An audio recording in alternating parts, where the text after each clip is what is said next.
I'm finishing up this carving around the pie crust table here. I roughed it out first, and then to kind of clean it up and make it much better, I sharpened up a number 3 gouge here that just fits the size that I want. The width of this,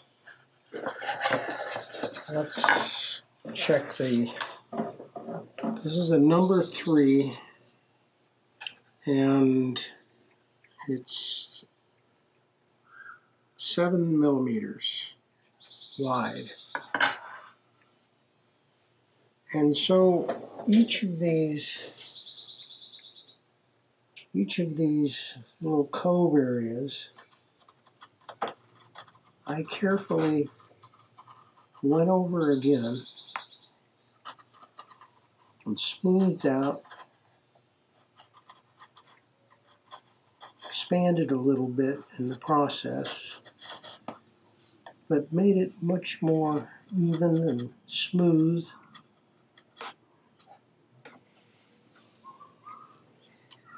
I also,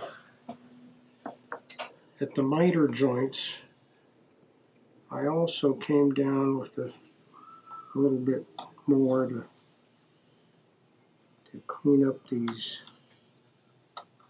corner areas. So when I sharpened this tool, I went with a shallower angle. So there's more of a bevel here. I went with about 22 degrees. And I'm not pounding with this, I'm just cleaning up. So I wanted a real sharp, shallow angle on that carving tool to work better. Then you had to watch the grain closely, because often I had to turn around and come in the other direction. So I've done most of all this cove area and cleaned it up a little bit. The other thing that I did was sharpen a skew gouge, and that skew is somewhere here close by. Should be. Oh, here it is.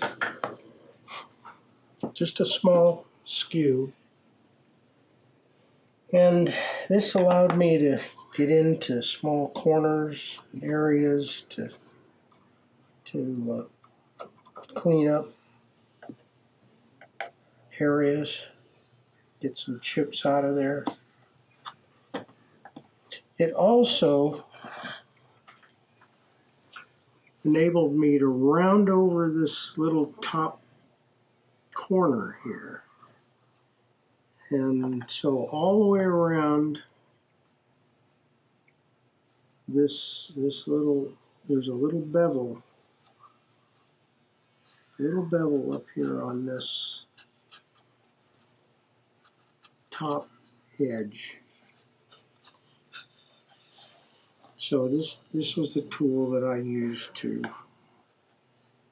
do that. This says a number 2. I'm not sure what that means on a skew. This is probably 5 millimeters, 6 millimeters wide.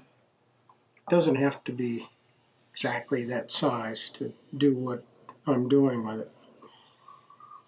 Then the other thing that needs to be done here is there's a little raised edge here that I left a little bit proud when I used the hand router to flatten this. I didn't go all the way down to the bottom surface. I wanted to leave a little bit for the last cleanup. And so what I'm doing is using this number 5 bent gouge here, and this is about 11 millimeters. And I'm using this to take away that ledge and that raised area, cross grain,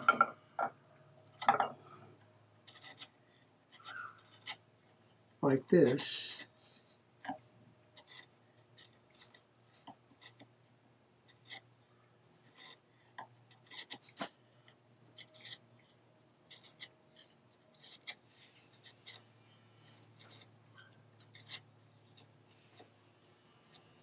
And so there's no chip out when I'm doing this. It's a very clean cut.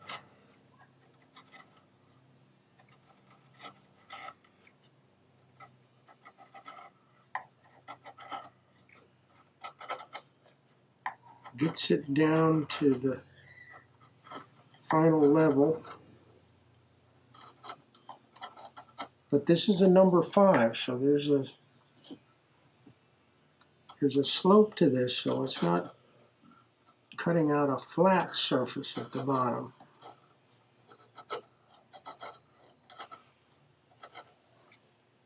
And after I get that down, I'll use a scraper blade to flatten that out.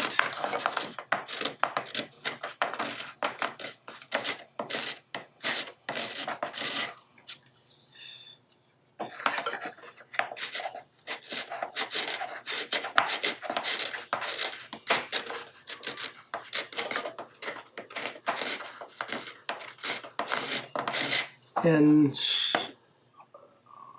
sometimes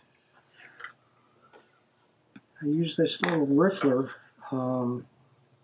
file, Italian style, and on this top edge there are no teeth.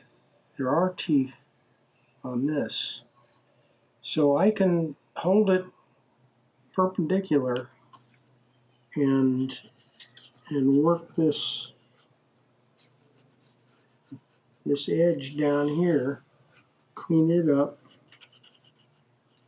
without cutting down into the base here. So that's a handy little tool to help with the final cleanup as well.